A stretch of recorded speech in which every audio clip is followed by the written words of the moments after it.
Ever get a feeling like you stumbled onto something you weren't supposed to? Oh, absolutely. Like finding a hidden room in an old house or a dusty box of letters in the attic. Exactly. And that's kind of what we're dealing with today. You listeners sent this in, remember, a researcher's letter. But this is no ordinary research paper, right? Not all. This is June 8th, 1998. A guy named John holed up in a place called, get this, the Spencer Mansion. Yeah, Spencer Mansion. Sounds straight out of those spooky stories we love, huh?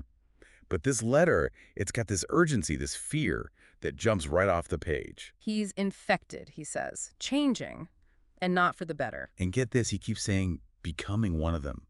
Give me chills just thinking about it. He doesn't say WHO them is. Exactly. Keeps you guessing, doesn't it? But whatever it is, it's bad. Really bad. He's terrified of it. So terrified, in fact, that he's writing this letter, this plea for help, to someone named Ada. And he lays out this whole plan, almost like a blueprint for survival. A very specific plan, I might add. Go to the visual data room, grab something, then get to the power room, activate the triggering system, escape. Almost like he's playing some high-stakes video game, but with real-life consequences. And it gets wilder, because he doesn't just want to save himself. He's adamant that Ada get the word out, use the media, whatever's happening at the Spencer Mansion.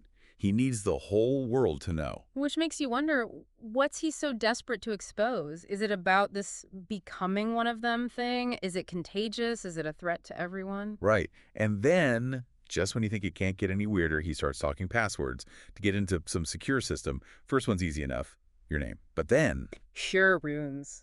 Ancient Norse alphabet. Talk about cryptic. What kind of information needs that kind of protection? and what does that have to do with this whole them situation? It's like he's leaving clues, but for a puzzle we don't even understand yet. And just when you think you're starting to piece it together, the letter takes this dark turn. He asks Ada for a favor, a chilling one. He wants her to kill him. If he's fully changed, that is.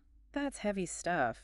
Makes you wonder, what's worse? Becoming one of them or whatever fate he's trying to avoid? It's like something out of a horror movie, you know?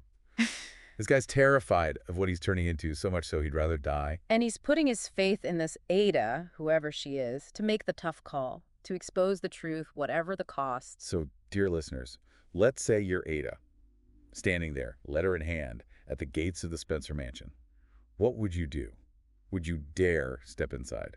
Knowing what might be waiting, would you try to warn the world? Or would you run for the hills and pray whatever's happening stays confined to those creepy walls? One thing's for sure.